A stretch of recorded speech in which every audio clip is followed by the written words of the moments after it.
संविधान से, rule of law से चलाइए, रूल बाय गन से मत चलाइए, क्योंकि एक बार अगर कोई गलत चीज़ का आप आगाज़ कर देंगे तो वो गलती चलते रहेगी और कोई भी किसी को उठाकर गोली मार देगा। अब आप हमको ये बताइए कि अगर उन दो लड़कों की बहन वो वीडियो जारी नहीं करती कि मेरे दोनों भाई को और एक परिवार के शख्स को सुबह 4 बजे पुलिस आकर उठाकर लेकर गई, तो क्या होता था अभी तक। और दूसरा है कि पुलिस को ये बताना चाहिए था कि उनको अरेस्ट बताना चाहिए था, अरेस्ट भी नहीं बताए। और फिर जहाँ पर हादसा हुआ और उससे 70 किलोमीटर दूर ले जाकर हथियार छुपाता है अपना, और फिर जहाँ पर ये एनकाउंटर होता है वो कितनी दूर है उस हथियार दस्तयाब करने की जगह से। तो ये सरासर गलत है, ये एक संविधान की धज्जियाँ उड़ाई जा रही हैं। और आज तक क्या किसी ने देखा ऐसा वीडियो कि आप जिस पर गोलियां चला रहे हैं उनसे सवाल किया जा रहा है कि तुमने ऐसा क्यों किया, और वो जिसके पैर में गोली लगी वो कह रहा है कि हाँ सर हमसे गलती हो गई, हम दोबारा नहीं करेंगे। तो ऐसा दिख रहा था कि कोई नेटफ्लिक्स पर कोई पिक्चर चल रहा है। यानी जो भी स्क्रिप्ट राइटर है उसको तो अपनी नौकरी छोड़कर, तो सरकार को छोड़कर उसको जाना चाहिए नेटफ्लिक्स में, उसको बहुत पैसे मिल जाएंगे। और दूसरा ये कि हम तो स्पोर्ट्स मंत्री से अपील करेंगे कि जो निशाने पे मार रहे हैं, 200 एनकाउंटर ऐसे निशाने पे मारे हैं, इनको ओलंपिक भिजाइए, भारत को गोल्ड मेडल सिल्वर मेडल ला लेंगे। एक मजाक बना के रख दिए। अच्छा, बहरेच में जो बाद में जो हिंसा हुई, दुकानें जलाई गई, अस्पताल जलाया गया, शोरूम जलाया गया, आपने कितनों गिरफ्तार किया। ये आप रिवेंज की जो सियासत राजनीति कर रहे हैं, इससे किसी का फायदा होने वाला नहीं है। गोपाल मिश्रा की यकीनन हत्या हुई है, इसे कोई इनकार नहीं कर सकता, मगर आप ले जाकर गोली मार देंगे। अरे भाई, अगर प्रूफ है तो सजा दिलवाइए ना। कोर्ट किस लिए है, BNS किस लिए है, ये सब किस लिए बनाया गया है। अगर आप ही खुद जज बन जाएंगे, आप ही खुद फैसला सुनाएंगे, एग्जीक्यूशन बनेंगे, तो फिर कोर्ट की, संविधान की, कानून की जरूरत ही नहीं है। ये तो बहुत गलत हो रहा है और ये एक तरफा और हेटरेट बताई जा रही है एक समुदाय के खिलाफ।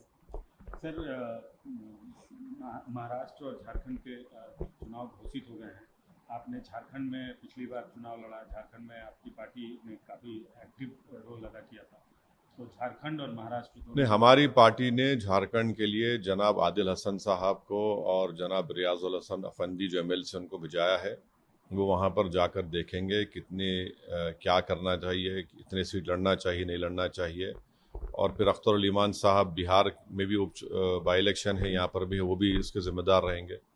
जहाँ तक महाराष्ट्र का मामला है, हमने 5 कैंडिडेट्स का ऐलान कर चुके हैं और भी कैंडिडेट्स के ताल्लुक से हमारी इम्तियाज़ जलील साहब की, अकबरुद्दीन ओवैसी साहब और जितने हमारे बड़े नेता हैं उनसे बातचीत चल रही है। ये टाइम बहुत कम है और हम लड़ेंगे महाराष्ट्र का चुनाव। हमारे 2 विधायक वहाँ से ऑलरेडी जीत कर आए, 2 हैं। हमारी कोशिश होगी कि हम और हमारे विधायक की संख्या को बढ़ाएं और साथ ही साथ हम ये भी उम्मीद करते हैं कि महाराष्ट्र की जनता दोबारा फडणवीस शिंदे की सरकार को अपना एतमाद नहीं देगी। मगर हमारी पूरी कोशिश यही है कि MIM पार्टी के MLAs की तादाद में इजाफा हो, इम्तियाज़ जलील की लीडरशिप में हमारे ज़्यादा तादाद में MLAs जीत कर महाराष्ट्र की विधानसभा में गरीब और मजलूमों की आवाज़ को बुलंद कर सकें, उनकी इंसाफ की लड़ाई को लड़ सकें और हर समुदाय का एक सियासी आवाज़ होनी चाहिए। हम वो कोशिश कर रहे हैं। सर, यूपी में भी 10 सीटों पर 9 सीट 9 पे अनाउंसमेंट हुआ है चुनाव का, एक रोकी गई है क्योंकि कोर्ट में मामला। हाँ, तो हम हमारी बहन मोहतरमा पल्लवी पटेल साहिबा के साथ इस चुनाव में जाएंगे, लड़ेंगे। और जहाँ तक मुझे हमारे उत्तर प्रदेश के अध्यक्ष ने बताया है कि 2 सीट पर हम लड़ेंगे और बाकी सीट पर जो हमारी बहन पल्लवी पटेल तय करेगी वो लड़ेंगे, पर हम लोग साथ मिलकर लड़ेंगे ये बाई इलेक्शन।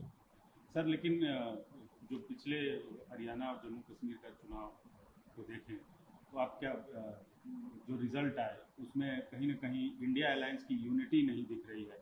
जो कमोवेश आप भी विरोध करते रहे हैं, एनडीए के विरोध करते रहे, वो लोग भी एनडीए के विरोध में हैं, लेकिन जो एनडीए के विरोध का एक बहुत बड़ा धड़ा है इंडिया अलायंस, उनकी यूनिटी को आप कैसे देखते हैं बात और राजनीति की?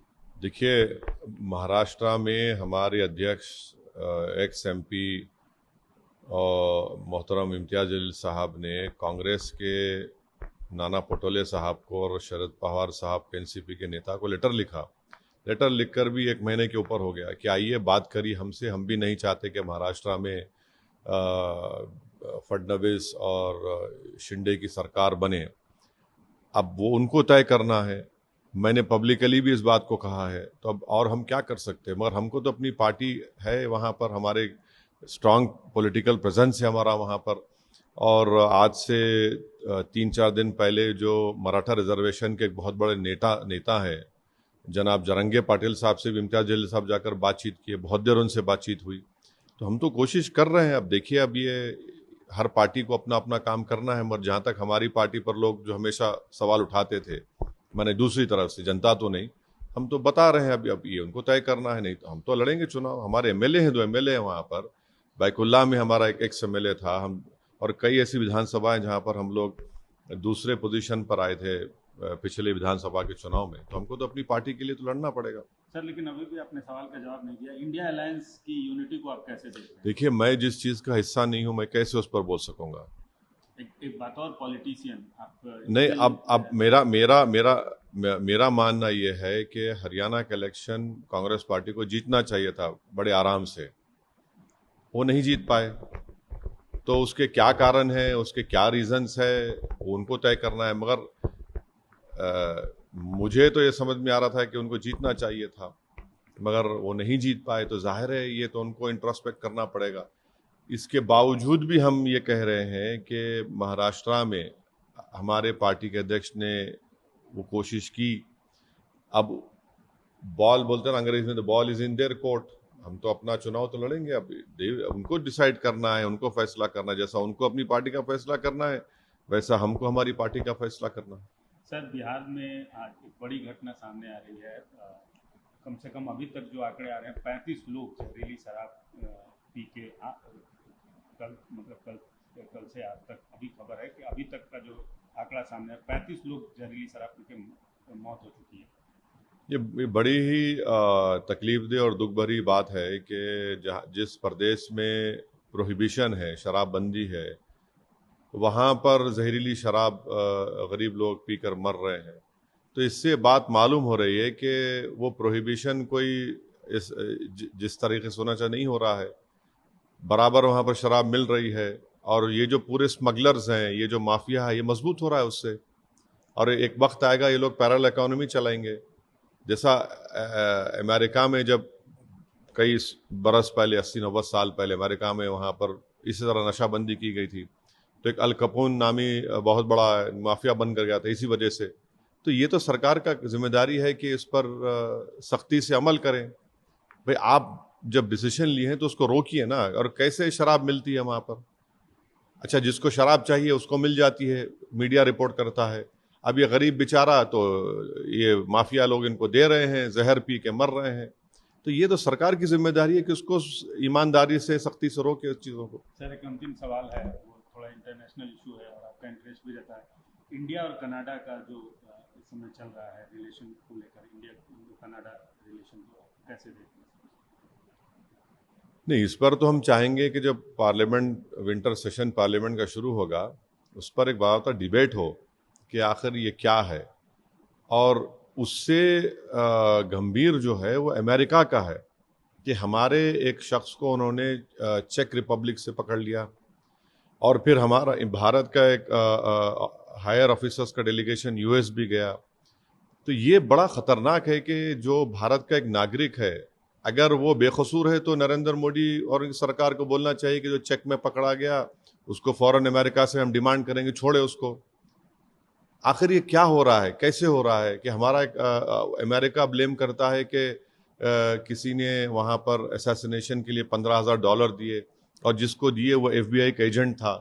तो ये बड़ा ही ठीक बात नहीं है। जब हम अमेरिका को अपना स्ट्रेटेजिक रिलेशनशिप हमारी उनसे है, और उन्हीं की सरजमीन पर इस तरह का वो कह रहे हैं, और फिर हमारा एक भारत का नागरिक पकड़ा जाता है, और फिर वो किसी का एक नाम भी देते हैं उनके उस डॉक्यूमेंट्स में।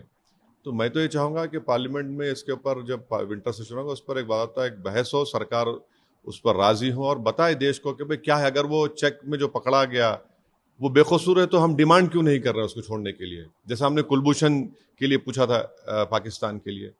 अब जयशंकर साहब गए, मैं तो उम्मीद कर रहा था कि जयशंकर साहब कुलभूषण की बात करेंगे। कुलभूषण के परिवार के लोग बड़ी उम्मीद से देख रहे थे जयशंकर साहब को कि जब वो शंघाई कोऑपरेशन काउंसिल में गए हैं तो कम से कम पाकिस्तान की सरकार को बोल देते कि आप हमको कुलभूषण हमको हवाले करिए, तो वो भी नहीं बोला जा रहा है। चेक रिपब्लिक में एक भारत का नागरिक पकड़ा गया, उसको अमेरिका भिजा दिया गया और कुलभूषण अभी पाकिस्तान में फंसा हुआ है।